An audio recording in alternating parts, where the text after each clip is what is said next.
میں نے 80% یہودیوں کو اس دنیا سے ختم کر دیا ہے اور 20% کو چھوڑ رہا ہوں۔ میرے مرنے کے بعد تم کو اس بات کا احساس ہوگا کہ کاش میں ان 20% کو بھی ختم کر کے جاتا اور دنیا سے یہودیوں کا نام و نشان مٹا کے جاتا۔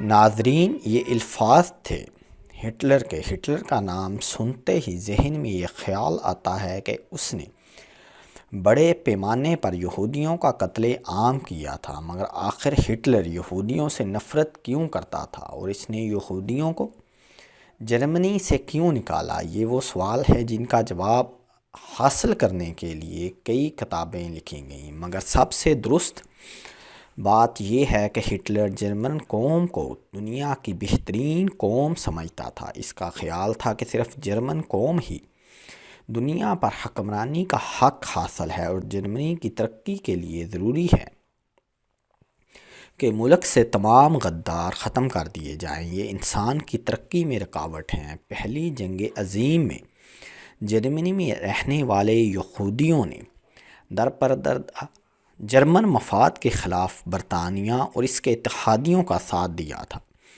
جرمنی میں رہتے ہوئے جرمنی کے خلاف کام کرنا ہٹلر کے نزدیک ناقابل معافی جرم تھا۔ وہ ان کی پرانی تاریخ سے بھی واقف تھا کہ کیسے انہوں نے اللہ کے پیغمبروں سے بدعہدی کی، اور ایک عیسائی ہونے کے ناطے وہ اس سے واقف تھا کہ یہ یہودی علماء ہی تھے جنہوں نے حضرت عیسیٰ علیہ السلام کی پھانسی دلوانے میں کلیدی کردار ادا کیا تھا۔ اس لیے وہ انہیں ایک لعنت زدہ نسل سمجھتا تھا اور دنیا کو یہودیوں سے پاک کر دینا چاہتا تھا۔ یہودی عیسائیوں کی طرح حضرت عیسیٰ علیہ السلام کو خدا کا بیٹا نہیں مانتے، اور کئی عیسائی حضرت عیسیٰ علیہ السلام کی خدائیت کو ماننے کے اس انکار کو بھی تکبر کی نشانی سمجھتے تھے۔ کئی صدیوں تک عیسائیوں کے چرچ نے انہیں یہ سکھایا کہ حضرت عیسیٰ علیہ السلام کی موت یہودیوں کی وجہ سے ہوئی، جبکہ آج کے مورخین اور چرچ یہ سکھاتے ہیں کہ حضرت عیسیٰ علیہ السلام کو روم کی حکومت نے اس وجہ سے شہید کیا تھا کہ افسر انہیں اپنے اقتدار کے لیے ایک سیاسی خطرہ سمجھتے تھے۔ مذہبی تصادم کے ساتھ معاشی تصادم بھی شامل تھے۔ حکمرانوں نے یہودیوں پر پابندیاں لگا دیں اور ان پر مخصوص ملازمتیں کرنے اور زمین کی ملکیت حاصل کرنے پر پابندی عائد کر دی۔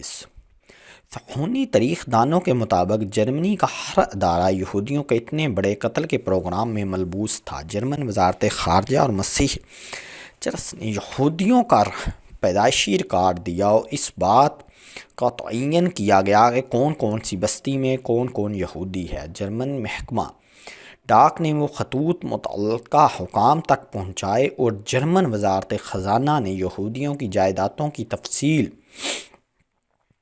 مہیا کی۔ جرمن کاروبار اداروں نے یہودی تاجروں، یہودی ملازموں اور یہودی مزدوروں کے بارے میں جامع معلومات فراہم کیں۔ 9 نومبر 1938 کی رات کو رائخ بھر میں یہودیوں کے خلاف تشدد شروع ہو گیا۔ بظاہر یہ کسی منصوبے کے تحت نہیں ہوا تھا، یہ ایک یہودی کے ہاتھوں پیرس میں ایک جرمن افسر کے قتل پر جرمنوں کے غصے کا نتیجہ تھا۔ وہ 2 دنوں میں 250 سے زیادہ یہودی عبادت گاہیں جلائیں گئیں۔ 7000 سے زائد یہودی کاروباروں میں لوٹ مار کی گئی اور انہیں تباہ کر دیا گیا۔ درجنوں یہودیوں کو مار دیا گیا اور یہودی قبرستانوں، ہسپتالوں، اسکولوں اور گھروں کو لوٹا گیا، جبکہ پولیس اور فائر بریگیڈ کی گاڑیاں دیکھتی ہی رہیں۔ سڑکوں پر بکھرے ہوئے دکانوں کی کھڑکیوں کے شیشے اور کچیوں کی وجہ سے اس رات کو کرسٹل نائٹ یعنی ٹوٹے ہوئے شیشوں کی رات کہا جانے لگا۔ اس کے بعد کی صبح جرمنی کے 30,000 یہودی مردوں کو یہودی ہونے کے ناطے جرم میں گرفتار کر کے حراستی کیمپوں میں بھیجا گیا، جہاں ان میں سے سینکڑوں افراد مارے گئے۔ کچھ یہودی عورتوں کو بھی گرفتار کر کے مقامی قید خانوں میں بھیج دیا گیا۔ یہودیوں کے کاروباروں کو اس وقت تک دوبارہ کھولنے کی اجازت نہیں دی گئی جب تک ان کا انتظام غیر یہودیوں کے ہاتھوں میں نہ دیا گیا ہو۔ یہودیوں پر کرفیو لگا دیے گئے، جن کی وجہ سے ان کے گھروں سے نکلنے کے اوقات محدود ہو گئے۔ ٹوٹے ہوئے شیشوں کی رات کے بعد، کرسٹل نائٹ کے بعد، جرمن اور آسٹرین یہودی بچوں اور نوجوانوں کی زندگی اور بھی مشکل ہو گئی۔ ان پر پہلے ہی عجائب گھروں، عوامی پارکوں اور تیراکی کے پولکوں میں داخلے پر پابندی لگا دی گئی تھی۔ اب انہیں سرکاری اسکولوں سے بھی خارج کر دیا گیا تھا۔ اپنے والدین کی طرح یہودی نوجوانوں کو بھی جرمنی میں مکمل طور پر علیحدگی کا سامنا کرنا پڑا۔ مایوسی میں کئی یہودیوں نے خودکشی کر لی۔ زیادہ تر خاندانوں نے بھاگ جانے کی بھرپور کوشش کی۔ ہٹلر کے چانسلر بننے کے 2 مہینے بعد اپریل 1933 میں منظور کیے جانے والے قوانین کے ساتھ انتظامیہ کی تطہیر شروع ہو گئی۔ ان قوانین میں ایک آخری پیراگراف شامل تھا جس میں سماج کے مختلف شعبوں سے یہودیوں کو نکال پھینکنے کا انتظام کیا گیا تھا۔ حکومت کے تمام ملازمین کو اپنی آرین نسل کے ثبوت میں دستاویز پیش کرنے کی ضرورت پڑ گئی۔ پہلی دفعہ قانون میں یہودی کی تعریف فراہم کی گئی تھی۔ جن ملازمین کے والدین یا دادا دادی یا نانا نانی یہودی تھے، انہیں اپنے عہدوں سے برطرف کر دیا گیا۔ 17 اگست 1938 یہودیوں کے لیے یہودی نام اپنانا لازمی قرار دے دیا گیا۔ جرمنی کی حکومت نے ان تمام یہودیوں کے لیے جو اپنے ناموں سے فوری طور پر یہودی ظاہر نہیں ہوتے تھے، اپنے پہلے نام کے بعد ایک یہودی نام کا اضافہ کرنا ضروری قرار دیا گیا۔ مردوں کو اسرائیل اور عورتوں کو سارا کا نام دیا گیا۔ مرد اپنے نام کے ساتھ اسرائیل لگائیں گے اور یہودی اپنے نام کے ساتھ سارا لگائیں گی تاکہ پتہ چلے کہ وہ یہودی ہیں۔ اکتوبر میں جرمن حکومت نے یہودیوں کے تمام پاسپورٹ ضبط کر لیے۔ یہودیوں کو جاری کیے جانے والے نئے پاسپورٹ پر جے کا ٹھپا لگایا گیا جو مالکان کی یہودی شناخت کی گواہی دیتا تھا۔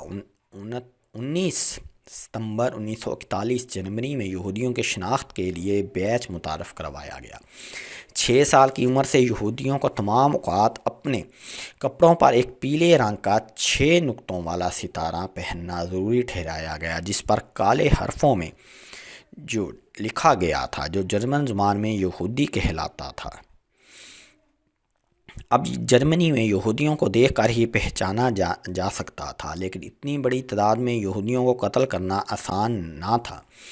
چنانچہ طویل غور کے بعد کم وقت اور کم لاگت میں قتل کرنے کے لیے زہریلی گیس استعمال کی گئی۔ چنانچہ اس کے لیے شہر سے باہر بہت بڑی بڑی جگہیں بنائی گئیں جہاں یہودی نسل کو نیست و نابود کرنے کا عمل سالوں تک دہرایا جاتا رہا۔ یہودیوں کی نسل کشی ہولوکاسٹ کہلاتی ہے۔ یہودیوں نے اس بارے سارے ظلم و ستم کے خلاف آواز بھی بلند کی، لیکن بے سود۔ کچھ کیمپوں میں نوجوان یہودیوں نے ہتھیار تک بھی اٹھائے، لیکن ظاہر ہے ناڑی جرمن اس وقت پوری دنیا سے کنٹرول نہ ہونے والا طاقت کا طوفان تھا، لہذا یہودی اس سے کیسے جان چھڑا سکتے تھے؟ قریب تھا کہ یہودیوں کی نسل ہی اس دنیا سے، اس کرۂ ارض سے نابود ہو جاتی، لیکن اللہ تعالیٰ نے قتل انبیاء علیہ السلام، ناشکری، ذلت، مسقط اور عبرت کے اس نشان کو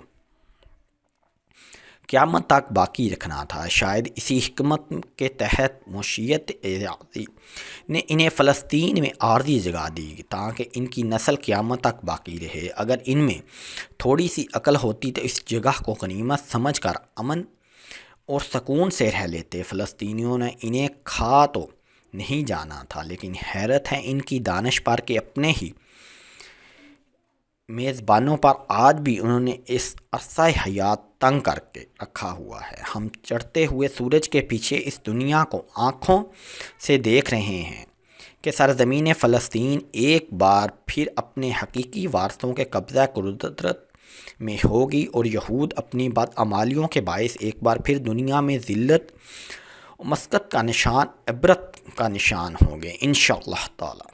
اللہ تعالیٰ سے دعا ہے کہ اللہ پاک فلسطین کے نہتے مسلمانوں کو اپنی حفظ و ایمان میں رکھے اور یہودیت کو تباہ و برباد کرے، ان پر اپنا عذاب مسلط کرے، آمین یا رب العالمین۔